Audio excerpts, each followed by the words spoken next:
Four, three, two, one. All right, welcome back to edition 125 of the BBK podcast. This is your host, Brian Bullock, and with me once again, it's been a while. Spreadapedia, welcome back, Mr. Spread. Thank you for having me. Yeah, so it's been a while. I think I was looking through DMs, and I think it was 2015. So how have things been since then? Pretty good. It's it's hard to condense 5-6 years worth of stuff into a brief recap, but I would say overall it's been a pretty positive run since the last time I've been here. Learned a lot, won a lot, lost a little bit, won it back. Okay. Can't complain. Yeah, I was going to say the only thing I'm disappointed about with the start of this podcast, we had some issues with communication at the beginning there. I had opened up a beer that was called Max Profits to start the podcast, and I got so impatient that I just ended up drinking it all. So yeah, that's like a little bit of a letdown to like start the podcast, but I'm okay with that. But max profits is what we're all about, but no, I'm just kidding. But yeah, welcome back once again to the podcast. I did want to say, like the first thing that I want to bring up, like I was thinking about this like last week when I saw your video for VSIN, and I think it was in your description that said like non-recreational gambler. Now, like when you were on with me like 5 or 6 years ago, would you have considered yourself non-recreational at that point as well? Yeah, probably Okay. Definitely by that point. I'm trying to remember exactly where that term came from. Like it was probably in an email from getting an account closed Okay. for non-recreational play or something, but I was trying to figure out like where that came, where it came from. I just couldn't remember. So I honestly don't even remember the origin of non-recreational. It was just it was a funny way to say I like to bet on sports, I think. Okay. Yeah, I was gonna because I had so like questions like what, like I guess you could still answer those even though you were kind of like maybe had play on words there, but like when you think of like non-recreational, are you thinking like more of based on your total income made from betting versus other methods, or is it more based on like how much you're betting on certain games or events? Like what do you think of when you think of that non-recreational? I don't necessarily gamble for fun or entertainment. I do sometimes, I do enjoy gambling and I get enjoyment out of it, but my goal isn't to be entertained or to even necessarily watch what I'm betting on. And a lot of times at this point, I'm not even watching. I'm just following box scores on a computer. Okay. But non-recreational to me just basically means I'm in this to make money, and I do this because it's interesting, more so than the excitement I get out of betting money on the home team +7 and cheering for it. I just want to make money. Yeah, no, like I know you introduced yourself like way back when, like the first time you came on was like 2014, I think. But like we're like at what point, like I'm guessing you haven't made like a homer bet on like I don't know, I guess your team is the Dodgers or like I mean you're basically you're always betting on price now. You're not never betting like just to have a bet when you go to a game, for example, right? Well, I mean, you always have to have a bet when you go to a game. Like you can't go to a game and sit there and not have something on it. So you got to always find something to bet on while you're at a game.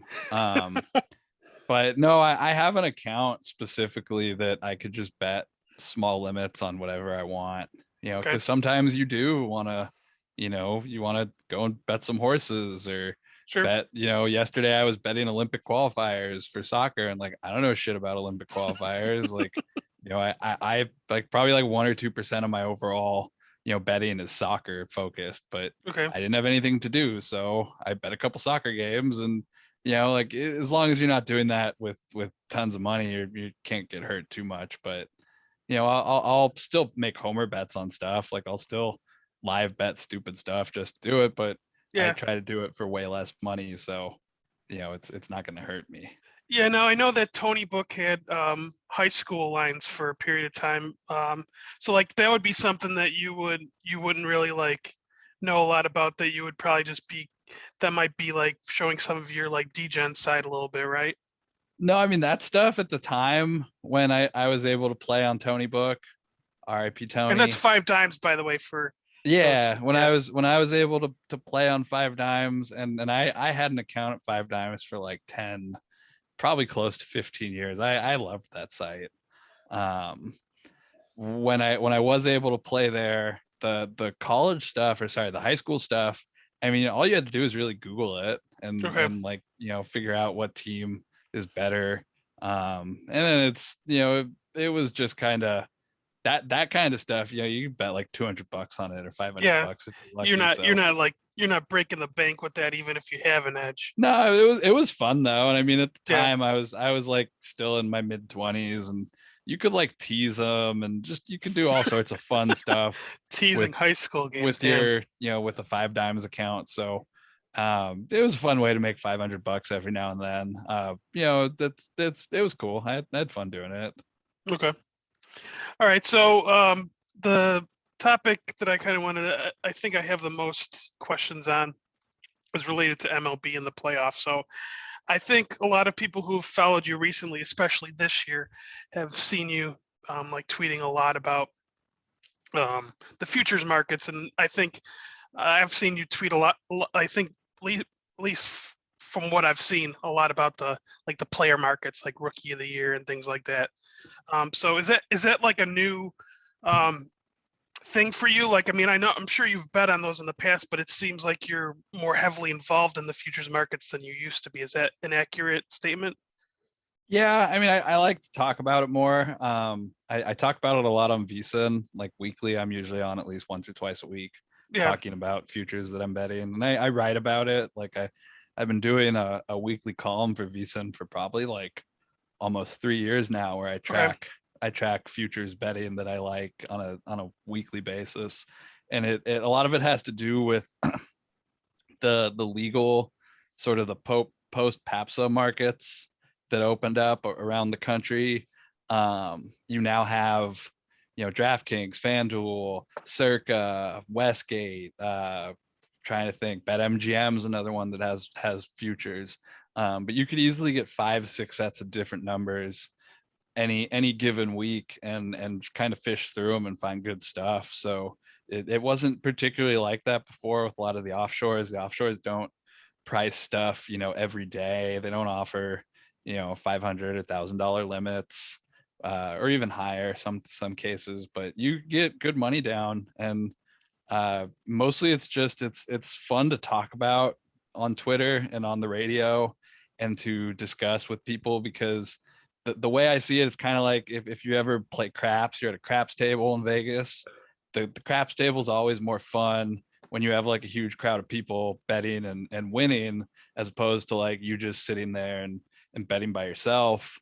And with futures, I think a lot of times other people can get the same lines that I'm getting, are relatively close. Yeah. So I don't mind, telling people, hey, I bet this to, I bet $500 on this, and I don't want to bet another $500 on it maybe. So I'll Yeah. just tweet it out and tell people, it's a good bet. I think it's a good bet. And it's more fun that way, I think, than just kind of pounding futures and just not talking about it. Yeah. So do you like with all those different books that you look through, like with futures, are those? I mean, are you having to like constantly log into this sites for that, or is there like screens for that, I don't know the right term for that, but No, like is it I bookmark their okay? player awards pages, and Got it. I some books you have to log in. It's a little harder. Okay. But I usually could just get the numbers online pretty quickly. Okay. So do you have like your favorite, like do you find, like, in your opinion, like the like books that have like the lines that seem like the most off for these markets? Not so much off, it's just different. For Okay. example, like I think Circa does the best job pricing numbers in general, and they'll have markets like, for example, I'll give you like an example today. They have Brandon Staley Coach of the Year at 3-1, and BetMGM and DraftKings have it at like 4.5-1. If Circa thinks it's 3-1 and the other books think it's 4.5-1, you're probably getting a good bet on the 4.5 to 1 number because Circa thinks it's lower. But on the other hand, last year, same market, coach of the year, Kevin Stefanski, in like middle of the season, talking like week 9 or week 11, he was like 7 to 1 or 11 to 1 Okay. at FanDuel and DraftKings and all those books. And Circa had him 45 to 1. And I bet it at 45 to 1 because I was like, well, that number's way off. And usually Circa's not the wrong book, but those are just examples. You have two different books that book things differently, that have completely different numbers on a market. Or like the NL Cy Young market down the stretch this year had completely different market numbers than like what the analytics people were talking about on a daily basis. So Yeah. you could find totally some really cool stuff now with all the legal books putting out numbers daily. Yeah. And we had somebody, and I threw this at the bottom, but maybe I'll bring it up here. So with you being in California, somebody was asking about like the legal options in California. Do you have like any books like that, like for California people? Like, I don't know how many people listen to this from California, but do you have any recommendations from that point of view? Live close to the airport, and you can fly out of state to Phoenix or Vegas or That's your Denver best option. or Philadelphia and go to Atlantic City, or New York and go across to New Jersey. I mean, there's it really just depends how much you want to travel, and how you want to do it. Since COVID's kind of travel restrictions, and I've tried to avoid airports and stuff, it's a little trickier since then. Yeah.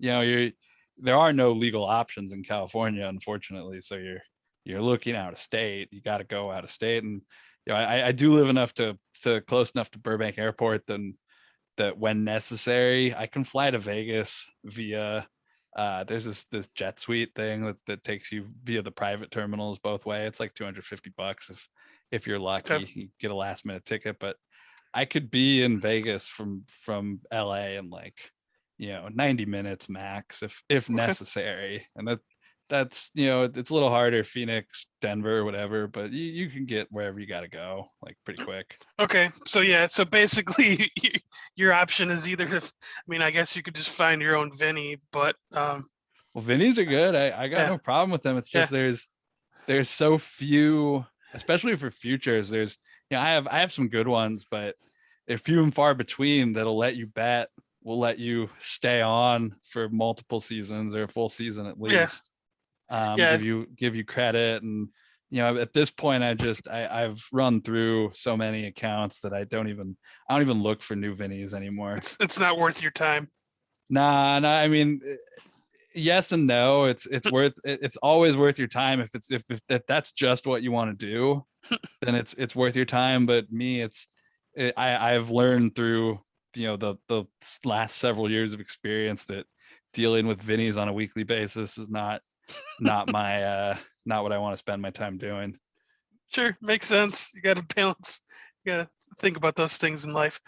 So as far as the like, one other question I had, as far as like the futures go, do you have like, as far like, let's just say for the recreational gambler, or maybe someone that's like a little above that level, like in terms of do's and don'ts of betting futures, do you have like your own like um approach to it, that like you know, like things you do or don't do, like with regards to futures, like, I don't know, maybe with a certain book, or I don't know, anything you could think of? I mean, it helps if you have good Vinny accounts that you bet on credit, and you can just carry them all season and know that even if you're going to lose a bunch, you're probably not going to have to pay that much in the end. I prefer betting futures on credit when possible. It's not always realistic. I think just taking advantage of the legal states and the legal outs for the next foreseeable future, at least. You could bet at BetMGM and DraftKings at FanDuel and find numbers. You can find a good number between the three of them anytime, basically. And just it's really just about taking advantage of the legal books and the options available. You're not going to find tons of great futures bets offshore at any of the post ups. I typically see like Bet Online has the worst end of the numbers on a regular basis. Okay. Not even mostly not playable. The other ones I don't have any. I don't think the limits are worth even talking about. Okay. Okay, so let's dive into the playoffs part here. So, as far as your approach to betting, regular season versus postseason, whether it be the first inning, game itself, live betting, things like that. How does your approach change with um, regular season and then going into postseason? Are you more cautious? Are you more aggressive? How do you approach the playoff betting in the playoffs? I think typically like year over year, first innings tend to do better when the playoffs start. And there's some sort of misconception that playoff games equal low scoring. Yeah. And as soon as the playoffs start, like you're just getting an extra 10, 15 cents on the yes score that you weren't getting a week before. And a lot of times I'm just like, I'll sit down at the beginning of the championship series or the division series and just be like, well, I guess I'm just gonna bet yes every game at the best price I can get, and it's sometimes it's sort of brain dead. You're just gonna do, I wake up, I know I'm gonna do the same thing every day. I'm not gonna bet a no any of these games. Like I just bet yes plus 125 in the Dodgers game right before we went on air. Okay. Like And it's a good price. and that still might climb to 135 or 140, like based on what I've seen at certain books. Like Yeah, it'll still. exactly. It's just gonna keep going higher until the game starts. So like I remember being I think I've probably mentioned this like 5 or 6 times on the podcast, but the wild card game with the Pirates and the Cubs in 2015, and there was like a 5.5 over under, and it climbed up to like 250 or 260 or something like that. I don't remember what it was for a yes, and I'm like, and I remember like I was messaging you, and like I think you like gave me like 50 or 100 or something like that to to put on that, and I was like, okay, yeah, I just maxed out my bet with that one. I mean, it's just, like, yeah, like you said, the price on those gets so out of whack. And there was somebody here that was asking like if you ever bet no, and I'm guessing like I mean, not to answer for you, but I think you kind of already answered it. It seems like the price on playoff baseball, it seems like people automatically assume that it's going to be like a 3-2 game or something like that, and it's going to be low scoring. And I mean, if the over under is a certain number,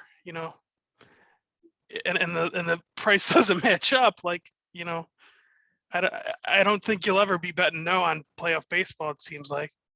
On a playoff game, highly unlikely that I would bet a no. But in Yeah. general, like, you bet hundreds of these a season, probably Yeah. even more than that. But occasionally a no will pop in for whatever reason. Like a Rockies game, maybe.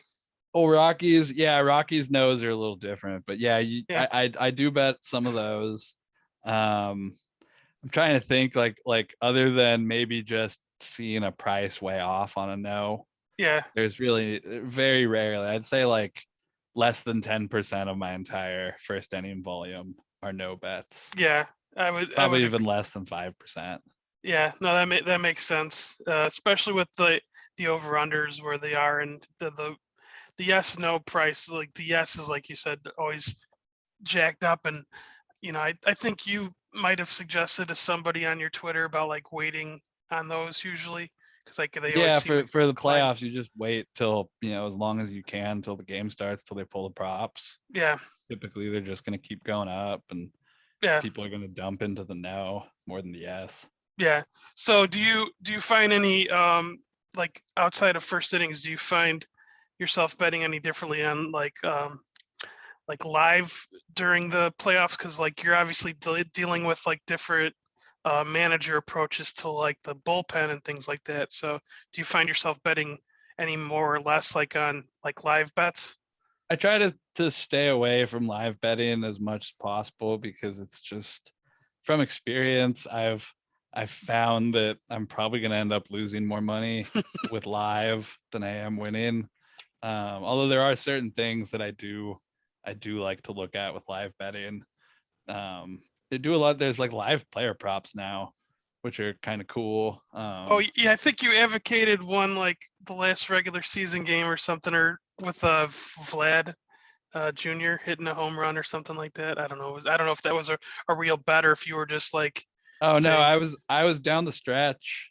I was doing a lot of like live player prop stuff. yeah, I'd take unders on Shohei Ohtani. I would take unders on Juan Soto, Wander Franco. A couple games during the end of his streak, I would bet under 1.5 total bases, and it was great. okay, I got lucky on those because he would walk, go like yeah, 0 for 3 with a walk, and I would hedge my rookie of the year with an under 1.5 total bases, and I'd win it. And I ended up winning it like 2 or 3 times while I was hedging it, which was kind of lucky. Not sure he's going to win.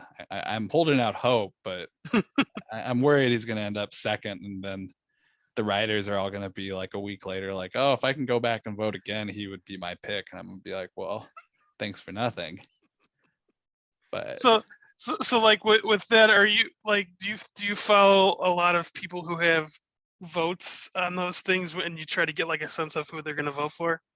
I don't, because I don't know which beat writers have rookie of the year votes. Oh, okay. So Um, it's not the same. So the voting. So like I guess I've never really looked into this. So the voting isn't like consistent across the different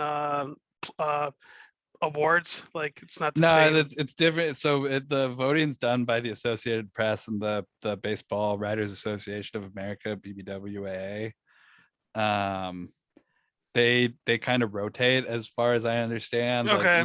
each city or each chapter gets a vote for each award. Okay. Different voters vote each year.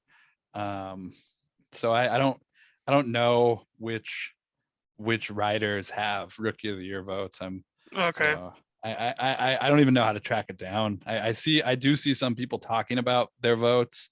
They don't talk about who they're voting for, but like I know different writers have votes in different categories, but I don't have a whole list or anything. Got it. And if I remember one of your posts saying like they don't actually announce these awards until November. Yeah, it's stupid.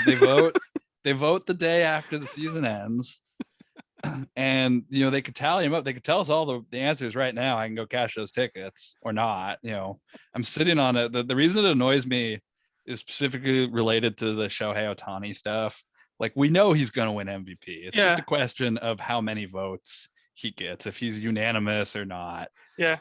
But I'm sitting on a whole bunch of tickets, and I have to wait another month or another 6 weeks, and it's just annoying. Like, I could use some of that money now. Yeah. 'Cause And you would think with some of the people who might not be as sharp, like, hey, you want to give those people money so that they can blow through it.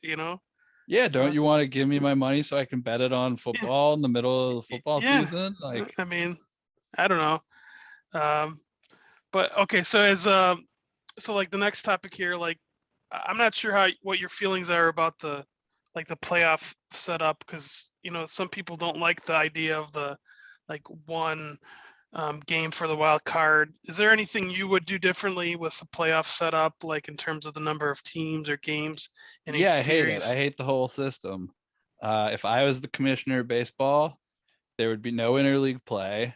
There'd be the AL and the NL, be split into East and West like it was before the strike. So like There'd be, 1993, circa 1993. yes, there'd be no wild cards, and you win, and you go to the championship series, or you don't, and So that's it. But it makes every game a playoff game in essence. You get rid of the interleague play. Then all of a sudden, all of August, all of September, you're playing, NL teams are playing NL teams, AL teams are playing AL teams. If you're 5 games back in September, you have a chance to make up 5 games down the stretch. It makes everybody more competitive that way. And I think the wild cards are stupid. It's not cool to play all season and have a 1-game elimination. It's just stupid. Well, it's got to be disheartening. I for a whole 162 games to be decided on 27 outs. But so you're in favor of less playoff teams. So that I'm presuming that would you add 2 more teams to make the uh, to make them balanced, or would you like just put 16 in one league and 14 in the other? I'm fine with expansion in MLB. I think there's room for more teams. I've heard people argue that there's not enough pitching depth to sustain more teams, but I think you create more major league jobs that way. The union appreciates that. It's positive. There's definitely room for more teams. 2, 4, whatever. But I'm pro expansion. Absolutely. Yeah.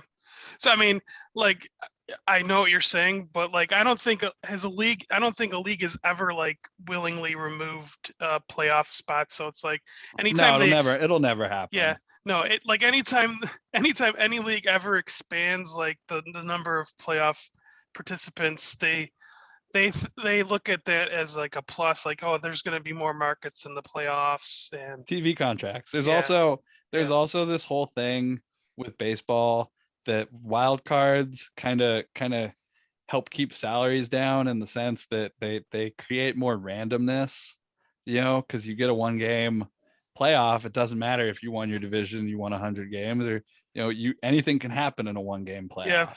So you lose, the team that's supposed to win loses, and then the star players are up for contract negotiations, and the team could say, well, we didn't win a World Series with you. Why should we pay you 30 million? You're only worth 20 million or whatever.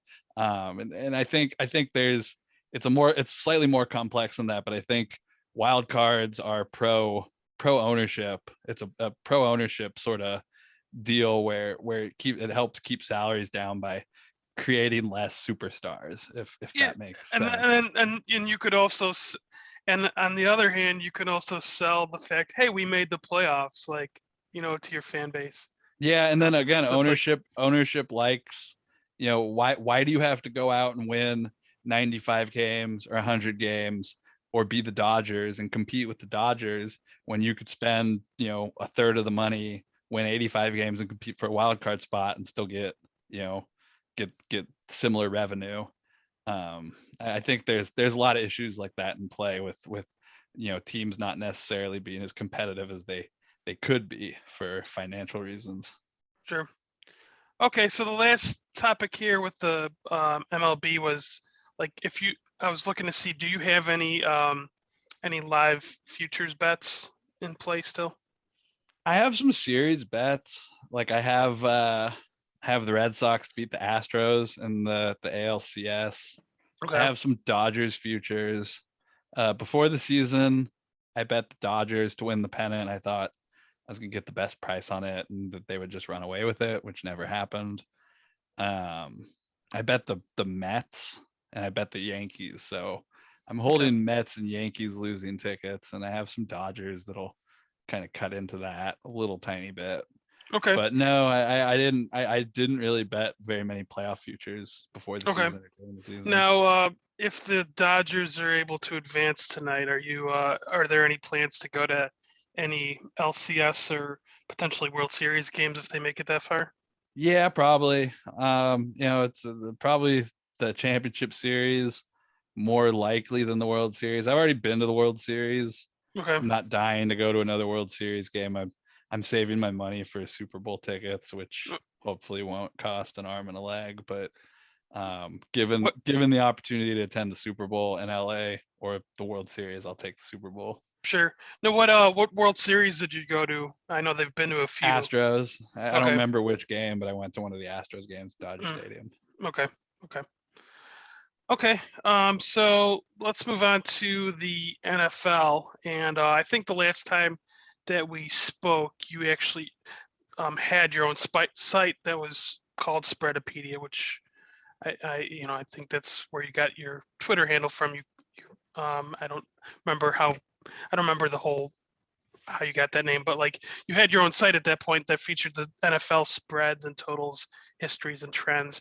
And I don't remember if we ever really discussed or if you had discussed, you probably did discuss it on Twitter, but maybe as a refresher, why did you shut it down? Was it because like there was no?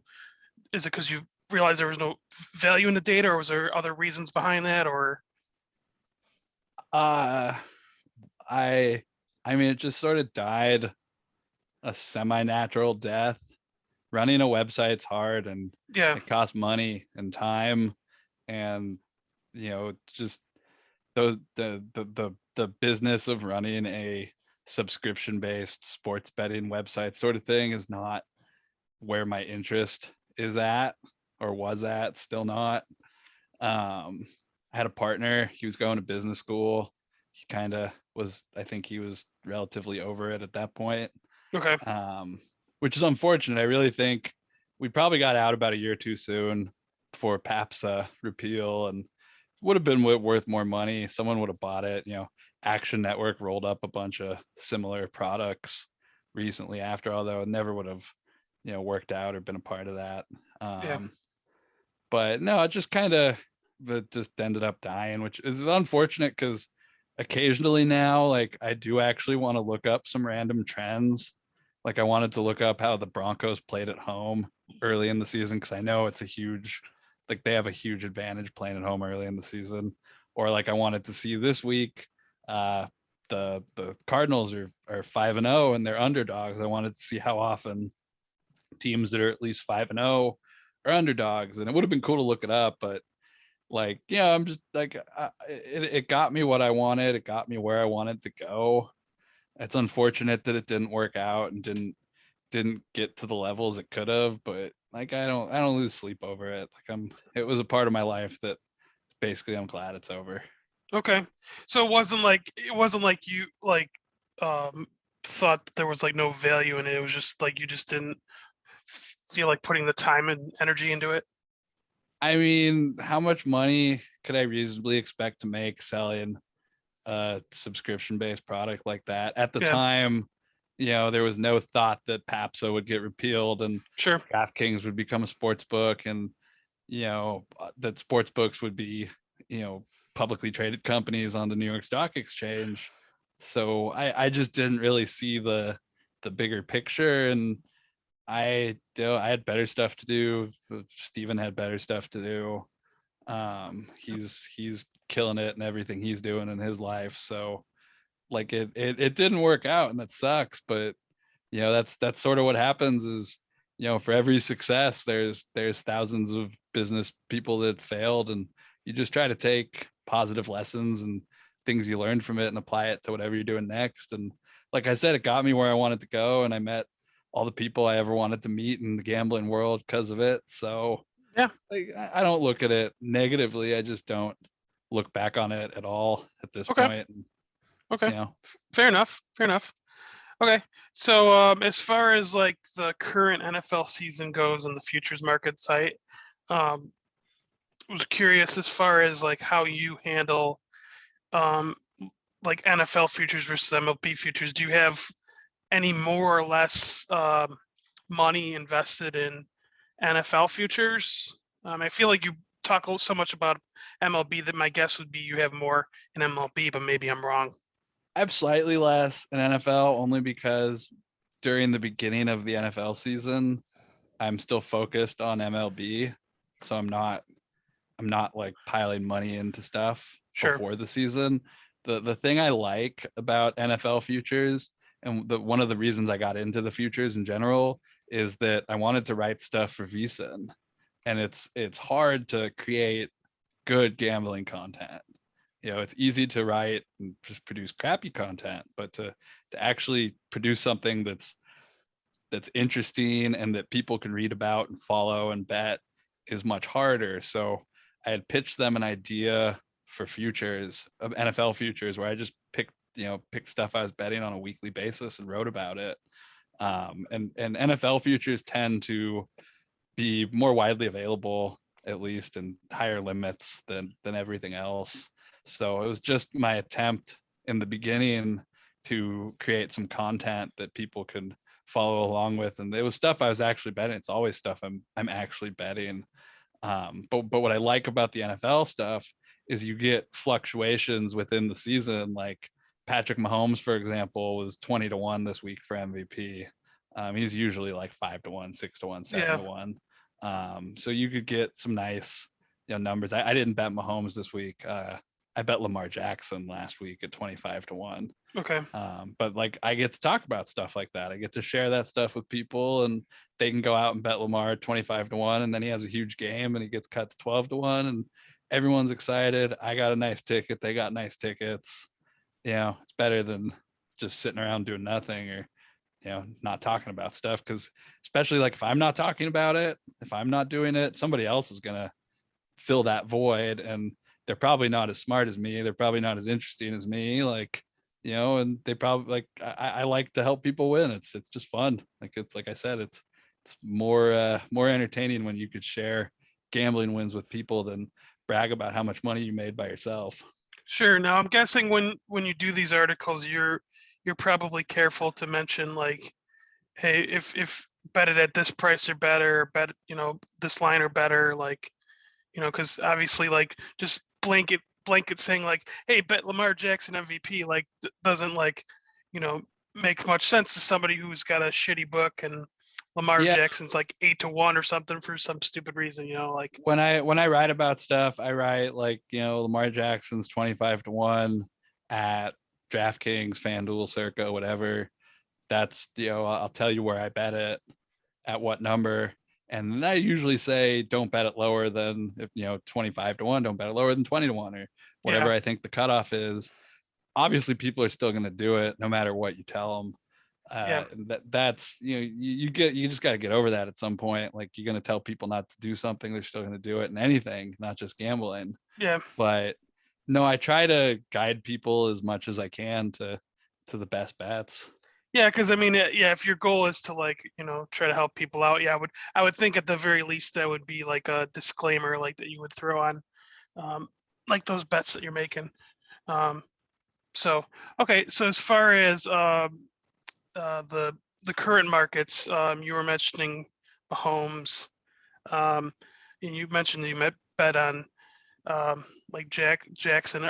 I'm guessing like the MVP and Rookie of the Year markets, from at least based on what I've seen, like maybe I don't know if it was your correspondences with people or like other people, it seems like the only ones you could really bet on are quarterbacks. I mean, I know that there's the occasional, like I think Peterson might have been the last non-quarterback to win the MVP. I'm not entirely sure about that, but I feel like nowadays it's like betting quarterback or don't bet it at all. Do you find that to be the case?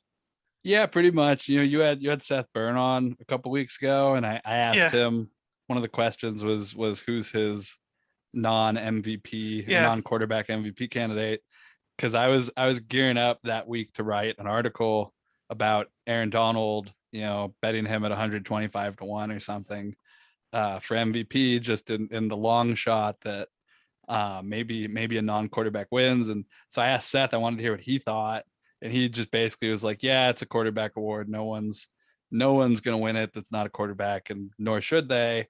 And I basically was like, yeah, I'm not going to write this article. It's a waste of time now. Saved me a couple $100. So thank you there, I guess. I would like to see the MVP opened up to other players, but it's hard to argue that there's somebody who could be more valuable than a quarterback, in a passing driven league at this point in this day and age. So I understand it. And I don't look too far down past the quarterbacks for value anymore. I have in the past. But like Derrick Henry, he's going to have a 1,500-yard rushing season, probably close to 20 touchdowns. Can be his third season in a row rushing for 1,500 yards, and he's not going to even get seriously considered. So why waste your time? Basically, it's about finding the quarterbacks and narrowing it down to the best couple. And then you go from there and try to get the best odds on them. Sure. So, like I do wish, I think offensive rookie of the year, you could see a non-quarterback just because none of them are really doing anything, but Yeah. they're not exciting. The markets aren't exciting compared to MLB player futures. Like Juan Soto, for example, I was betting Juan Soto 150 to 1 in August.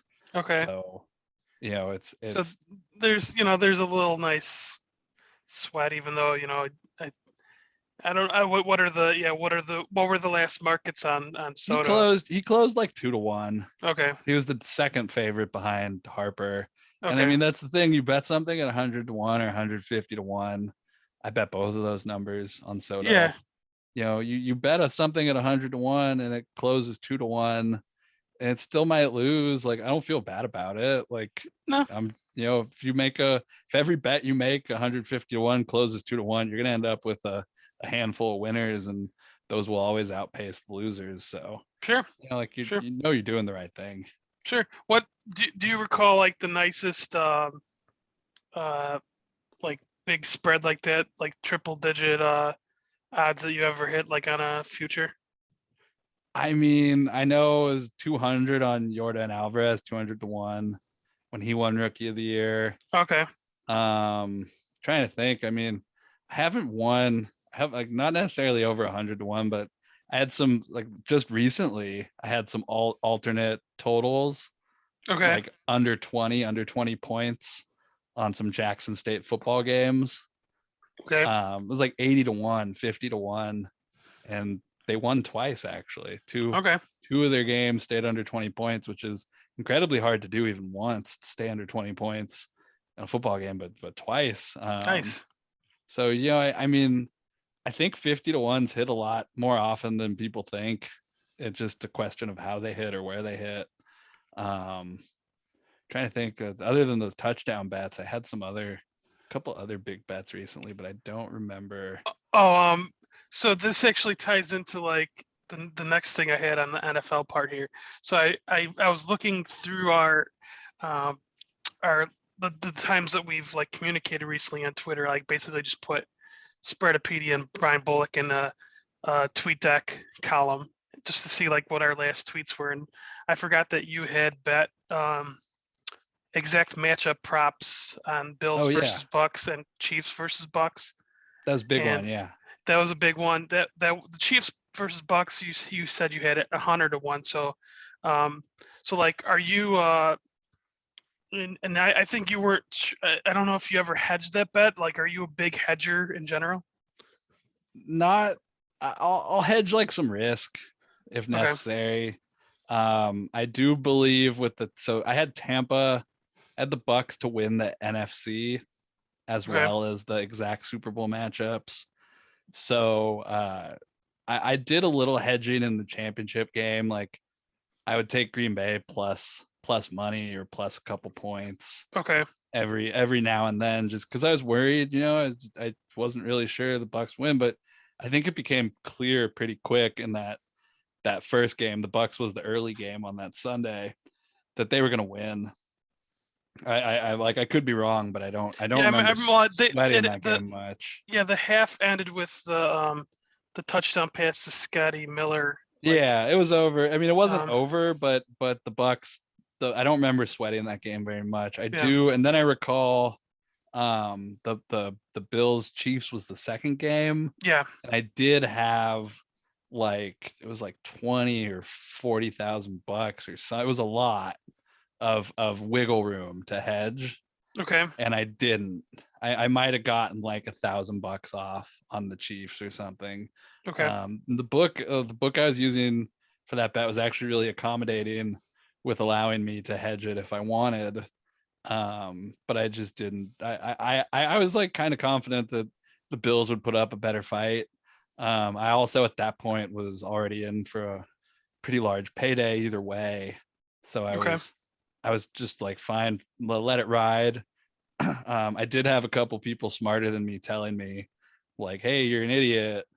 Bet the Chiefs right now for $20,000 and guarantee yourself an extra 20. And I as usual I didn't listen, but it still ended up a good Yeah, day. So it's still a good payday. So like yeah, so basically with hedging, you're more of you're kind of it's kind of situational. I'm guessing like you're not always hedge like because I feel like most of the people I have on here don't like like at least uh the people who bet pretty big aren't like always really hedging. They're I feel like hedging might be like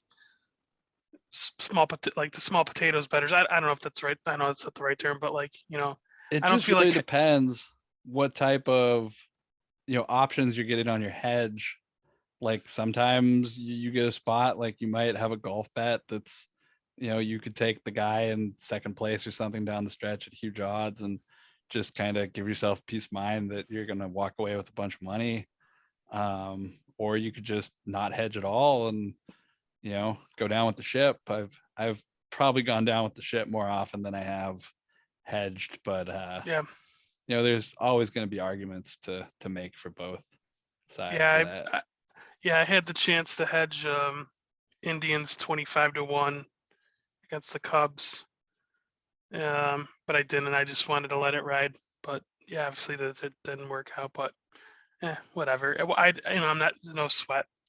Um, okay, so the last thing NFL related, and I know you like to share your thoughts on these things, and I don't know if I've actually seen you share your thoughts on Twitter about these things. So I think that's kind of why I threw this in here.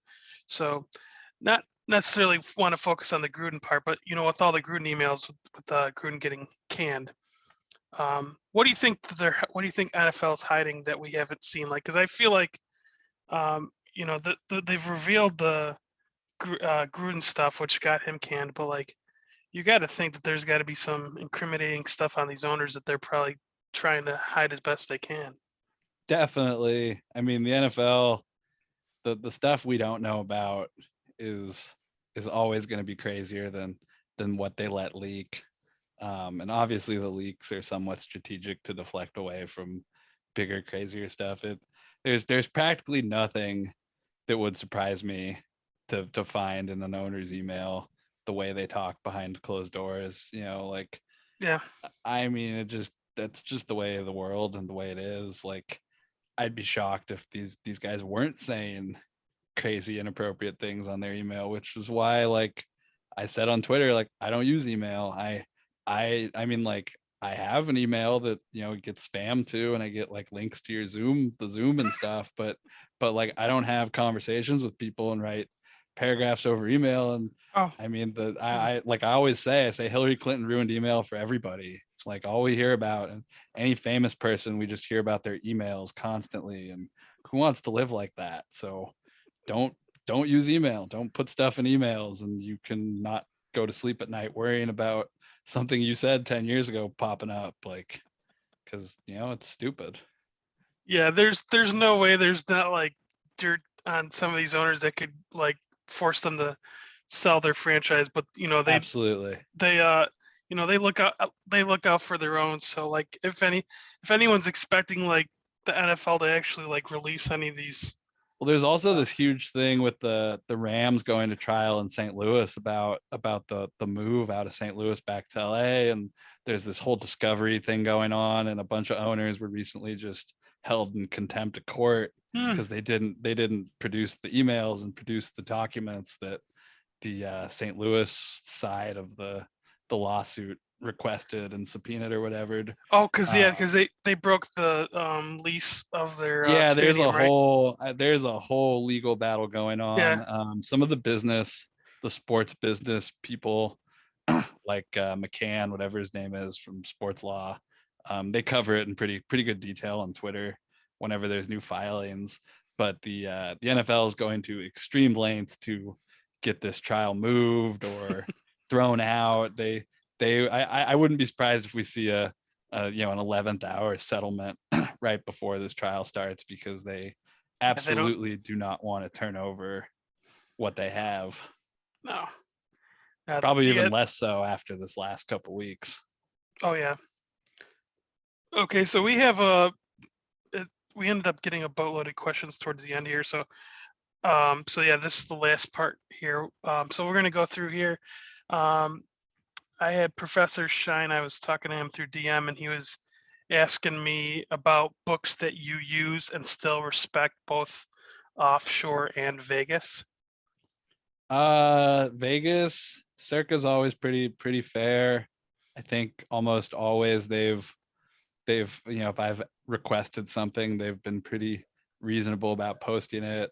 I think the only thing they didn't post was MLB player futures, and it probably to their benefit. They didn't take a whole bunch of action on it, but like I've asked for obscure stuff before and they typically post it. So I think they're pretty cool. Okay. Westgate kind of like sometimes they're not my favorite and I'll complain about some stuff, but they're reasonable. Like they take action on futures, they post stuff, their own reasonable numbers on futures. I don't mind them.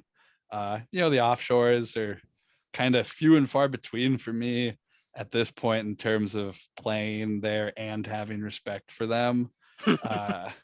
Pinnacle's cool. They can always send me more sweatshirts and or sweatpants. I'm really looking for I'm trying to complete my Pinnacle tracksuit. I call it my $1 million tracksuit because you have to spend a shitload of money to get Pinnacle to send you a sweatshirt. But they're cool. I don't have a problem with Chris or Bookmaker, the whatever skin, whatever you're gonna call them, whatever it is. They're pretty reasonable, although their site kind of sucks now and their limits kind of fluctuate on smaller markets. And I do wish offshore posted more player futures, but besides that, I'm trying to think, like there's really not that many books that I use offshore consistently. There's a couple I don't particularly want to mention because I really do like them. And you But don't want to like. I don't. Yeah, I mean that's just I don't have any incentive to Got it. say which books I like. But there's a couple that I think are pretty reasonable and let me bet and don't threaten to boot me every week. So That's a plus. yeah, it's plus. Like I said, at this point, I have far less accounts now than I did at points in the past, just because I ran through so many of them that it's just not worth it. It's not worth trying to find more accounts, and it's just so much work on a weekly basis to deal with all the bullshit. So if you had to put like a ratio of like the money you invest on like Vegas books versus offshore, is it like 2-to-1, 3-to-1, 5-to-1, 10-to-1? Like, do you have a? It sounds like you bet more Vegas than offshore, but maybe I'm Yeah, it wrong. varies. I mean, it really varies. I mean, like if you just want to bet, like if you're betting an NFL game this weekend, like I don't have to go anywhere to get as much money as I want Yeah. on an NFL game. Like there's, and I'm not saying that like I'm gonna bet a shitload of money on an NFL side, or that I am gonna bet 100 grand or 200 grand or whatever. I'm just saying that like you're always just a few computer clicks away from getting the maximum down on an NFL side for a Sunday. And I can always, text somebody and say, can I get double the limit if needed, or can you help me get more money on this? And I don't necessarily have to travel somewhere to bet futures, your bet sides. If I want to bet futures, it requires more travel, more work, or it's more complicated. But I mean, volume wise, like I said, for sides and totals for big market stuff, you don't have to go anywhere to get down whatever you want on NFL, or on, like Dodger game tonight. It's a good example. I don't need to fly to Vegas to bet on the Dodgers tonight. I could just click some buttons. Okay. So me and the wife are going to Vegas next week, and just looking to see, like, it's been like, at least for me, it's been like 7.5 years, I think, since I've been there. So do you have any recommendations on like the best books to watch games at? And I know you've been talking about Circa, but like I think my wife was looking into like stuff about that, and like the like there's like, at least for me, that it's expensive table prices to like sit down and watch a game over there. So I'm not sure if I'm actually going to be watching a game at that place. But do you have your own personal preferences with when you actually go to Vegas? I haven't been to Circa's new book or Okay. seen their new thing. I've heard about it. I've heard, all great things about Yeah. what they're doing downtown, but I haven't actually been to it. I spend very little time in Vegas. Like if I'm there, I'm in and out. Okay. Like same day if Okay. possible. Got it. I haven't stayed in Vegas since pre-pandemic, I don't think. If I have, I don't remember it. So Vegas, what's going on in Vegas is, I have no idea what's new and what's good. Okay. Um, like I don't spend a lot of time there, or I try to limit my time inside casinos at this point. I don't find, like, when I was like in my mid 20s, spending lots of time inside casinos was kind of cool, but Yeah. now owning stock in casinos is way cooler, not being there. Yeah, I mean, it could be kind of depressing. Look, it's like walking through a casino and like looking at the blank faces of people pulling slots and shit like that. Yeah, casinos are an interesting place. But you could spend, the thing is you just, I don't know what the threshold is, but once you've spent enough time at a casino and sleeping there and seeing their nice rooms, and it's all the same at some point. Like it's just, I'm over it and bored. Yeah, we're gonna do like a little bit of a different trip. Like I've never actually rented a car in Vegas, so we're renting a car, and we're gonna like do some sightseeing. I think we mentioned the Hoover Dam as a Nice, that's fun. Yeah, I've done that. so yeah, I've never actually drove in the desert in my life, so like it's always been like driving out east, or like, I think I might have rented a car in San Francisco once or something, I don't know. But yeah, never in the desert, so looking forward to that. Okay, so we had a couple questions from Horse on the Shore. One of them was an ode back to your Simpsons tales from previous podcasts. His last question was about the top 5 Simpsons Treehouse of Horror shorts. I don't know. I don't know if you can remember all those off your head, but like on top of your head. But like, do you have any favorites of those? The Raven, I think that's one of the first ones where they do the Edgar Allan Poe Hmm. poem. Um, the Twilight Zone one, where the things on the side of the bus, they're making fun of the Yeah, William Shatner episode. That's a great yeah, one. Homer in 3D, it's one of my favorites. That's probably my favorite of all of them, like just in general. Um, After that, the house, the haunted house that basically kills itself instead of living with the oh, Simpsons. I always thought that was a pretty funny ending. Like it decided it didn't want to exist instead of living with the Simpsons. And then the first Kang and Kodos with the eating the Twilight Zone. The Twilight Zone spoofs are usually pretty good. yeah. If you're a fan of old stuff like that. Okay. And then his other one was about MFK on Wander Franco, Zach Wheeler, and Shohei. Nice try, Horse. I actually know him. I talk to him pretty regularly.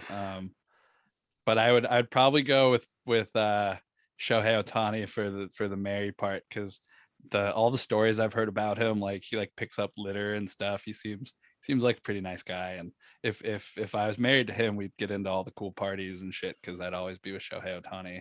I don't think, like, if I was with Wander Franco, like no one would know who he is. Who was the third one he said? Soto? Zach Wheeler. Oh, Wheeler. Yeah. So the problem with Franco and Wheeler is that, like, nobody would know who they are. If I walked into anywhere with Shohei, they'd like him. He's just more recognizable. So I'm just gonna go with that. Okay, fair enough. Had one from Officer Jim Leahy of the how many followers have you lost by becoming a Wander Franco Rookie of the Year retweeting account? I think it actually slightly went up according to the analytics over the last couple months. I think partially because a lot of people have money on him. They look Okay. forward to those tweets. If you think my Twitter is bad, you should see what my messages are to people constantly. It's just like Wander Franco, Wander Franco, Wander Franco, it's just over and over. I make sure if I'm betting futures with people, I make sure they know when the good stuff's happening, whether they want to or not. Um, so it's it could be worse. I think Twitter, like I said, I think Twitter is bad. Imagine having a feed directly connected to me all day. Like, is it like a different like server, like a social media, or like Yeah, no, I just use I use like the encrypted apps for talking to people got it? for Okay. just Okay. talking to people all day about gambling stuff. Okay. So English math PhD was asked, like, please ask him how it feels to be built different and whether it's true that those who are custom made don't worry about fitting in. That's pretty nice. I think. The How's it feel? I don't know. It feels great. Like I do what I want every day. Like I gamble on whatever I want, and it's fun. I get to think about different ways to make money, and I can, decide not to do I could just not do stuff if I want, which is always great. Um, so yeah, it feels great to be built different. And then the second part, uh, I mean, I guess at a certain point you just kind of stop caring what other people think. You don't, you realize like I guess I realized at a certain point, like I'm not competing with like other gamblers necessarily. Like there's always going to be other people that are going to win more money than me or have a cooler bet than me. So like I'm not trying to compare myself necessarily to my contemporaries. Um, I'm more just competing with myself to make as much money as I can and do it in a way that is relatively balanced and that I can still, sit around and watch MASH reruns and play with my dog and do all Sure. sorts of other shit that's not gambling related. Sure. Um, so you eventually just you either burn out or you get bored or you just kind of stop caring and go about your business. And I think I'm the third. Okay. See, I mean, it seems like you like the balance that you have. Yeah, relatively like over the summer, baseball, there's always baseball going on, and golf's great because you get the PGA and you get the Euro Tour, so you have stuff going on in the middle of the night. Sometimes you can kind of just pay attention to some stuff if you want. And random hours is always great. But like when I say you kind of make your own schedule and do your own stuff, like I don't bet a lot of basketball, for example, anymore. Like I don't do college basketball. I used to do Big West, and I'd bet more stuff just on a regular basis. Now I maybe bet a couple basketball games a week for recreational limits, mostly during the off season. But like there was a point this summer where I was betting FIBA tournament, I was betting Olympic qualifiers, I was betting under 21 or under 23 women's European tournament stuff post Olympics. Like I don't know any of the players, I don't know anything about any of it other than they were 10-minute quarters with FIBA rules. And like I was getting 60 points with the Irish women's team. Like, it's hard to win by 60 points in a 40-minute game Yeah. in a tournament format where you're gonna rest your starters down the stretch. Like, so there was a couple weeks, and these games were taking place in Europe or Eastern Europe. I don't even exactly know where some of them were being played, but they were 5 a.m., 6 a.m. So I'd get up, I'd make a couple bets. You could bet first half, second half on all this kind of stuff. I'd make a little bit of money. It's good money. Like, you make $500, $1,000 a day betting, women's under 21 European FIBA basketball and go about your business all summer. It's a nice way to kind of get some work done. And, I never understand people who shit on making 500 or $1,000 gambling. Like you do that consistently, you're gonna rack up some decent money, and you still have the rest of your day to do whatever you want. You're done early. So Yeah. Yeah, and I mean, and I think the key thing is like if you have the bankroll for it, like if it's $500, is going to mean something different to one person than it does to the other. But like for you, it doesn't sound like, hey, if I lose $500 on this game, like it's not going to be the end of the world.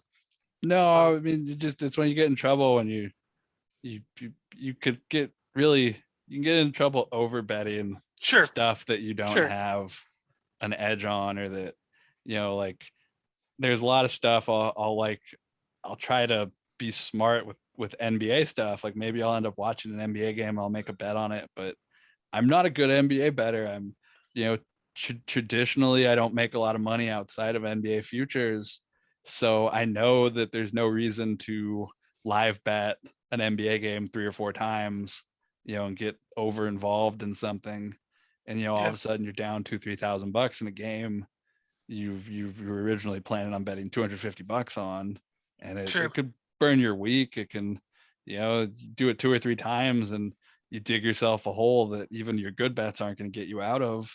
So, it's just really about maintaining a relative level of discipline to to filter out your stupid decisions. true. Okay, and then there was a couple of questions I wrote down from your retweet of my tweet about the podcast. One was from Henry Bolden about where did the Prez versus Sports Cheetah golf match rank on the list of live sporting events you've attended? That's a good question. That's for everybody who's not those two people that don't know what he's talking about. There was a time a very long time ago that Preston Sports Cheetah tweeted out he's gonna go play golf in LA, and like they needed somebody. I think they needed like a witness or something. I don't remember whether they're playing for money or something, but I was like, yeah, I got nothing to do. I'll come hang out with you guys, which was very cool. I mean, Preston is one of my actual real life friends, and I think that was the first time I met him. So, I mean, obviously on the scale of things, that was very important because it created an actual real life friendship from Twitter Oh, so that avatars. was the first time you actually was that the first time you actually met him at that point? I believe so. I'm Okay, trying to think if there was like if I met him before, I don't remember. okay. I'm like 99% sure that was the first time we met. It was cool. Like they were cool to hang out with. Prez is a cool dude too. And I and haven't and and Prez, like that's Henry, like because I yeah, think some people might know. hockey Henry, he's cool. I haven't Yeah, seen him in a while, but every once in a while to tweet, see some tweets from him and stuff. But I do talk to Preston frequently, and he's cool. He's crushing at everything he's doing. You've had him on the show before. yep, yeah. He's a very cool guy. Yeah. So like it sounds like you met a bunch of people from Twitter, and I did have an off-topic question. I guess it's kind of on topic of the people you've met on Twitter. Are there any people that you've met on Twitter like where their personalities are like completely different than what they represent on Twitter? Like I don't know if you have any experiences like that, or are they pretty consistent with like who they are?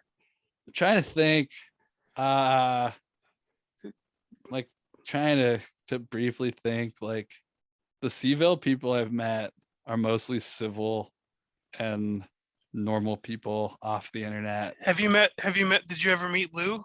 I've not met Lou. Yeah. I would like to. Yeah, Um, he was a good dude. I still talk to him every once in a while. But he seems to be busy and banned from Twitter. Like super mega banned. They're gonna ban him every time he comes back, I think. But Twitter is certainly a less entertaining place without Thick in my life. That man made me laugh many times, and the kind of laugh that like you're looking at your phone and your girlfriend looks at you and she's like, what are you laughing about? And you're like, you won't even get it. If I told you, I'm not you'd gonna. probably just respect me less. So Yeah, let's move on. yeah, But yeah, I advocate Lou coming back to Twitter. He's one of the most entertaining people on Twitter. yeah. So pretty like yeah. I guess from my experiences, I think I've I made a list of all the people that I've met on Twitter from Twitter, and it's probably like 13 or 14 people I think I've met from Twitter because of Twitter, and I can't think of anyone myself that was like not accurate of like it wasn't like Twitter wasn't a theater to them. Like I guess some people could use Twitter as like, maybe like theater. I guess like, I had cordial conversations with Lou. I mean, I know he gets banned for certain things that he posts, and I don't necessarily agree with everything, but like, whatever, So I don't know if that applies to like this part of the conversation, um, but yeah, okay.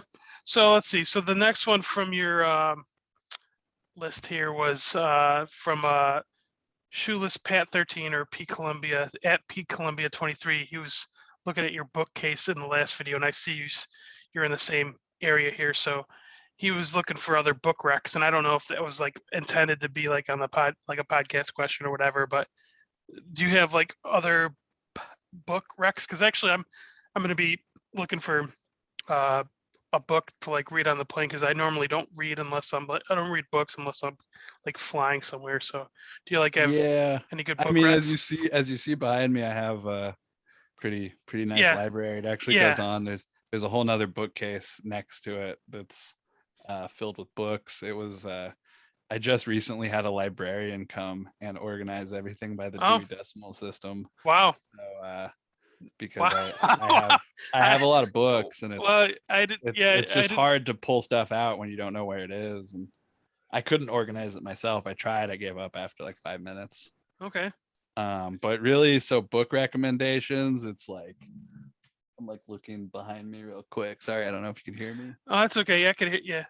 Um, it's tell that guy he should message me again and Okay. be more specific, because Like a specific genre yeah, or I mean, you gotta narrow it down a little bit. I'm sure. reading right now The King in California, about J.G. Boswell, the one of the largest farming companies in the world, the history of the Boswells, who Okay.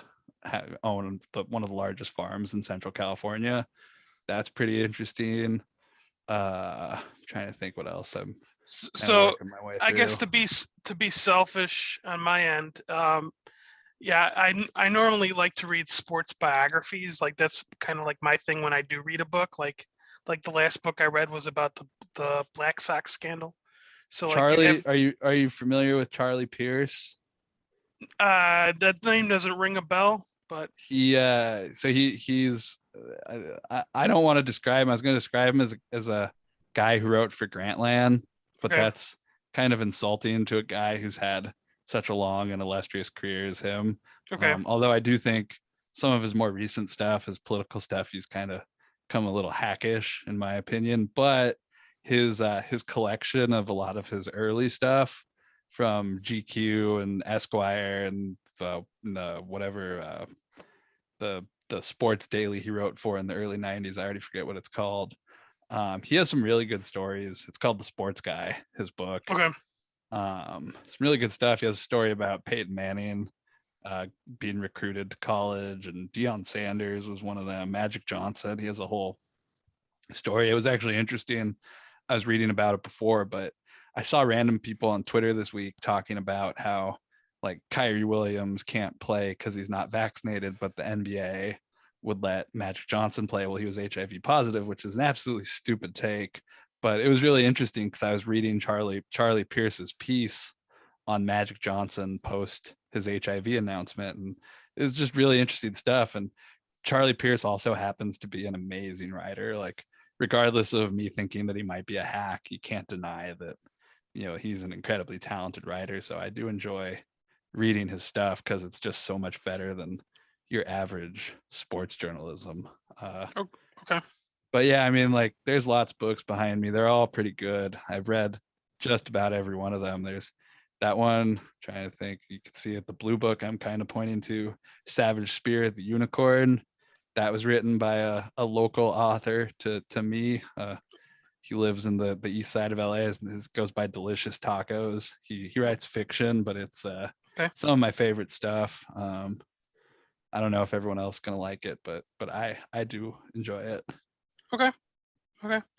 Yeah, there's a local bookstore that I've never actually been to, that I'm probably gonna go to next week before the trip, just to see like what's there. I'll probably just end up getting something random, but I figured I'd at least fish for some ideas, because I wasn't thinking of asking you that until I actually read that question today. So okay, so we did have a few other questions. One of them was, I think you already mentioned that you already bet the Red Sox series.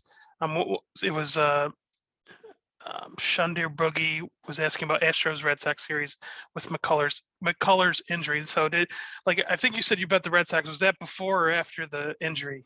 That was before. I Okay. didn't know he was hurt when I bet it. Doesn't hurt the bet Sure. knowing that he's unlikely to pitch. Yeah. The last I heard, he's unlikely to pitch, which means he's probably headed towards some sort of surgery, which is unfortunate, but kind of fuck the Astros, so don't really care. They can lose. But yeah, no, I bet against the Astros, bet on the Red Sox. That's basically all I got. Okay, and so like when you did that, that wasn't like a spite bet. That was just No, I think the Red Sox okay. are evenly matched, if not better. Okay. And I was happy to take plus 135, plus 130. So it was Okay. like, sure. Okay. And then the last one here was from Sizzle. He was asking if you and J-Mac were still boys. I haven't been on J-Mac's show in several years at this point. Not that I would or wouldn't, but I don't talk to him that much. I mean, I just talk to him on Twitter occasionally, and he's always been relatively cool with me. I mean, I know there's a perception that's probably pretty accurate of him being a shitty gambler. It does seem accurate based on what I've seen, but he's never been a dick to me. Like I tend to kind of like my opinions on people from Twitter or from sports media are typically based on actual meeting them and knowing them, as opposed to interacting with them on Twitter. So Sure. I generally give people the benefit of the doubt until I meet them, and then I'm like, oh, that guy was a dick in real life, actually. So I don't really have a problem with J-Mac or anything. It's just being a shitty gambler is not the worst thing you could do in my book. It's there's a lot of people that are shitty gamblers and they're still cool. It's just, like I don't really have a problem with them. So that's So do you my answer to that. so like you probably don't want to drop names, but like in terms of people that you've actually met from Twitter, I know that I was mentioned the question before about like people that maybe don't necessarily represent themselves, on Twitter. I guess you probably don't want to name names, but have you met quite a few that were like, oh shit, I'm just maybe stop following the guy after you met him, or like Not really. I mean, most people I've met on Twitter, off Twitter, that I've met with, they usually end up being pretty cool. A lot of them are pretty smart.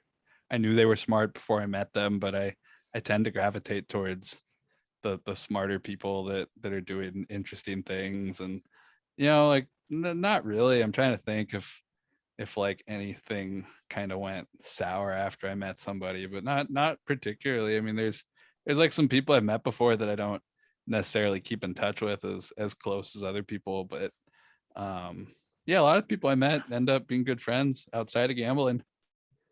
Okay. All right. That actually looks like the last of the questions here. Do you have any final thoughts? I know you got the game starting at about an hour here, so you got any action on this game? I bet the first inning. That was it. Yeah. I bet the Dodgers overnight, and then it voided with the pitching change, and I just decided I wasn't going to rebet it. But yeah, as far as like final stuff goes, if you made it this far, congratulations. I'm always impressed when people can make it this far, because normally I don't edit my podcast, so like whatever the length of this is, an hour and a half, I think. That's probably about the standard length. So if you can last an hour and a half listening to me talking about 20% of the time, I appreciate it. I do have a daily podcast that just started on VSiN. That's Okay. just me talking. It's called The Wide World of Weingarten. Okay. We talk about basically whatever I'm betting and whatever I'm doing. It's pretty, hopefully it's going to be interesting stuff. It's just me though. It's me talking into a microphone for 15-20 minutes a day. And we're only like 5 minutes in, or five episodes in. And I do got to say it's slightly more challenging doing a show by yourself where you're just Yeah. kind of talking into a screen, and you Yeah. got to keep going. So I'm only a couple episodes in, which is why I haven't necessarily tweeted them all out. I'm still sort of in like practice-ish mode, working out some of the kinks and what works and what doesn't. Yeah. I'm excited for it to continue. It's been really cool. This has been a project I'd been working on with VSiN for several months to get started. And I like I said before, you could listen to it or you could not listen to it, but the way I approach it is essentially, I think I have more interesting things to say and I have more bettable information to discuss than the other people that might necessarily be doing this if I wasn't doing it. So Yeah. I'm really excited to have the opportunity. Yeah. I think it's like from somebody who's done podcasts for like 7 years now, almost 8 years. I know the challenge of like producing content that like isn't gonna get you like hounded by certain people, and you know you, you just do what you need to do and like just have fun with it, and you know just try to be the just try to present the everything as best you can and not mislead people and try to educate people. And I don't know, it's a delicate balance. It's Yeah, I I've mean it's always tough. yeah It's challenged because you can very quickly kind of drift into super tout landscape, yeah and yeah it's hard because I don't really want to do that, and I don't want to make a show, and I don't want to talk about what I'm betting on a daily basis and give people lines they can't get. yeah I just want to, you know, there's a lot of stuff I've learned. There's a lot of stuff I've gotten better at over the years that I think I could teach other people to do. And it's just a fun opportunity to talk about sports. I like sports. It's, you know, something when I was probably a little kid, getting paid to talk about sports on the radio or on a podcast, which didn't exist at the time, was probably a pretty cool deal. So, yeah I'm doing something I like doing. I don't really care if, people on Twitter, a small group of people on gambling Twitter are going to tell me I'm being stupid or yeah they don't like it. yeah So you'll that's their always problem. you'll always find somebody who doesn't like what you're doing or something like that. So Yeah, it doesn't you know doesn't make me lose yeah sleep at night. yeah no, so all right, well, thank you for joining, and you could catch his stuff on his feed. You'll be retweeting, or you'll be tweeting that stuff out as you post them, I'm sure, right? So Yeah, it's daily. I'll probably have it on Twitter. It's available on Spotify. It's available okay, on YouTube. It's basically available everywhere podcasts are cool, available. Just cool, just getting the final technical stuff fixed as we start it. So sure, yeah, should that's should be getting better as it goes on.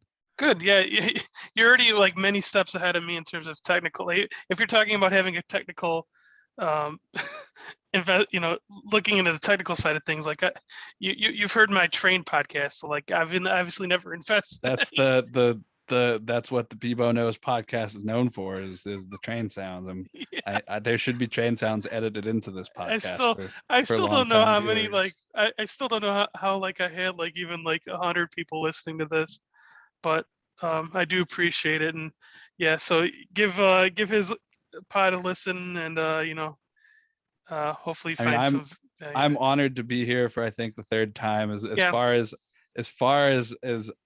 I consider the Bebo Knows podcast to be the most important gambling podcast, at least on gambling Twitter. I Everybody who's possibly an anybody has been on this show at least once. yeah. Like if you haven't been on Bebo Knows, then you're nobody in the gambling world.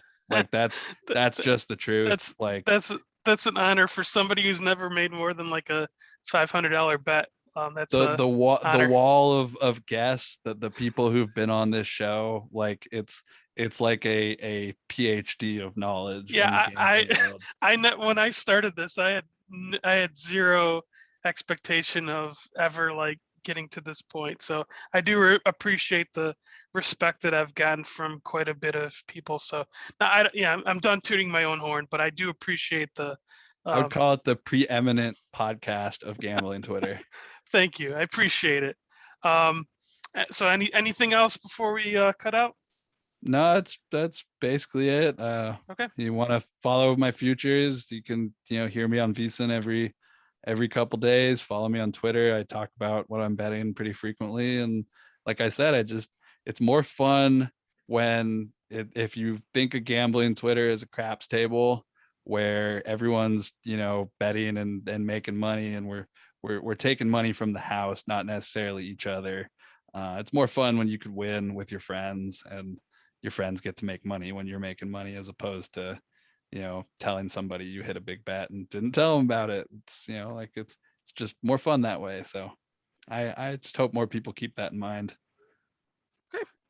All right. Well, thanks again for joining. Everyone, once again, thanks for listening. And not really sure the next time we'll be recording, but we'll hopefully be sometime soon. Everyone, again, have a good night.